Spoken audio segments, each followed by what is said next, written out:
Unli sabaw! Binigay na yung secret ingredient. Ito mo, sobrang lambot. Hiwalay. Parang, gusto po ba kayo? You want the bulalo? Yes. You want to go back again here? Yes. Yes. Oh, sige nga. Andito tayo ngayon sa bagong bukas na restaurant ni Jigs TVE. Ito yung Kuya Jigs Bulalo. Susubukan natin dito yung kanilang pinagmamalaki na Bulalo, Batangas. Ang address pala nila ay 150 Matatag Street, Diliman, Quezon City. Searchable din ito ni Waze at ni Google. Sa 155 mo, meron ka ng bulalo na merong only rice, only soup at soft drinks. Ang in-order namin dito yung couple goals, 315 yun.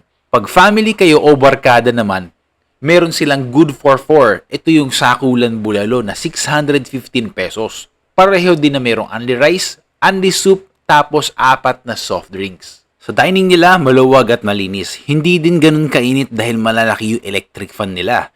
Ito naman yung second floor nila, maluwag din at dito mo makikita yung CR.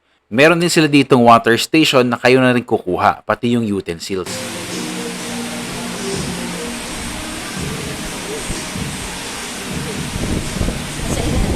Oh, ang dami.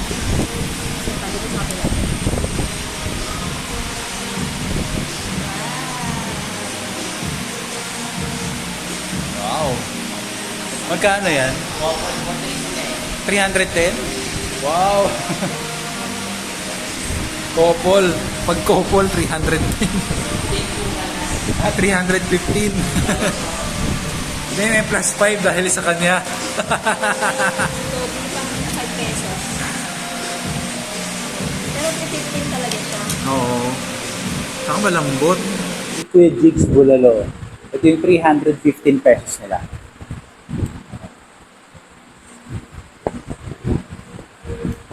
Dami na laman, no? Tikman natin.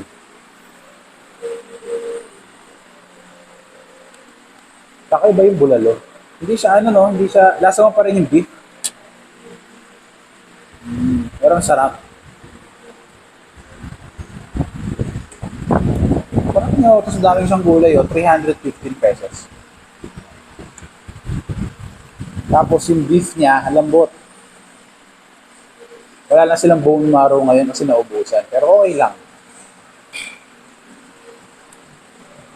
Yan. Yung mga bukan natin. Ito mo, sobrang lambot. Hiniwalay.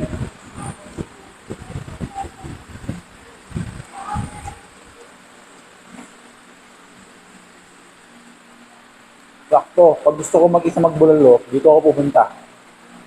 Sarap dito. Tapos, only rice. Only soup. Yung mga condiments niya.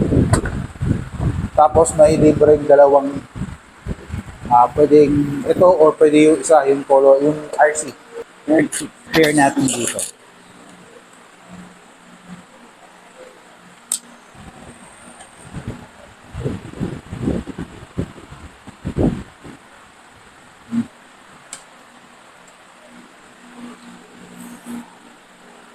Stop.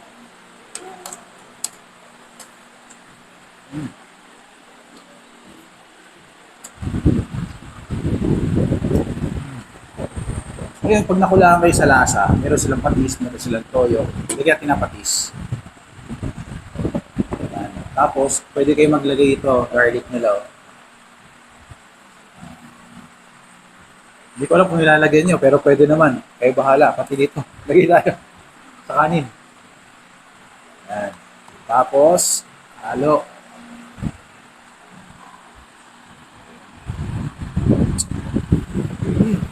Mas sumarap. Masarap. Ito pala sa kanila, bulalo. Parang Batangas. Ito, libre. Kasama na sa binayad niyo. Unli sabaw! Sambo. Unli sabaw! Timplahan natin. Kasi mas lalong sumasarap ito pagka mayroong garlic. Yan. Tapos, lagyan natin ng patis. Pwede rin lagyan nito. Gusto mo ba? Ano naman? Huwag na, ayaw.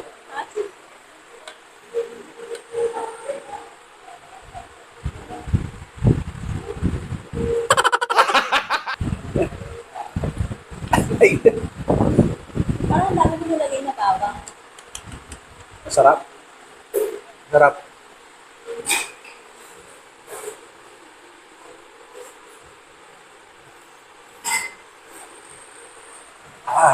Ang sarap. But, ano yun? Kakaiba eh, oh. Parang ano, may something. Anong pinagkaiba? Bakit may mga color red? Panlasa. Panlasa? Yung red, Tujuan mo sila. orange, aswerte po yan. Ito, atsuete. Additional ano. Yun yung pinagkaiba ng bulalo nyo. Eh, gusto ko na rin yan. Ha? Agoto bulalo. Batangas. Batangas bulalo. Anong pang pinagkaiba ng Batangas bulalo kesa sa or bulalo na normal? Yan po kasi meron pong ano na aswerte. Yun po ang pagkain. Binigay na yung secret ingredient. Ano? Pagod ka!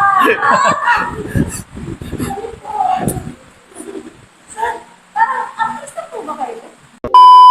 You want the bulalo? Yes. You want to go back again here? Yes. Yes. Oh, sige nga.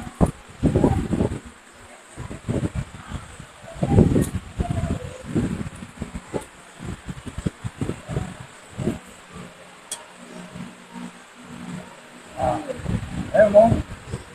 Ayun mo. Kahit sabaw na lang ito. Oh. Dami pa rin, oh.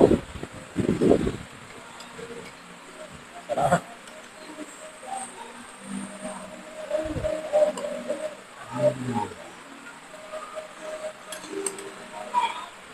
Two-in-one kasi yan. May goto ka na. Ito, take out. Take out pa namin eh. Uy, ano ka ba? Pwede ko pang wala ng kamagayan. Kulang pa daw mamaya. 315 mo, tapos may take out ka pa, no?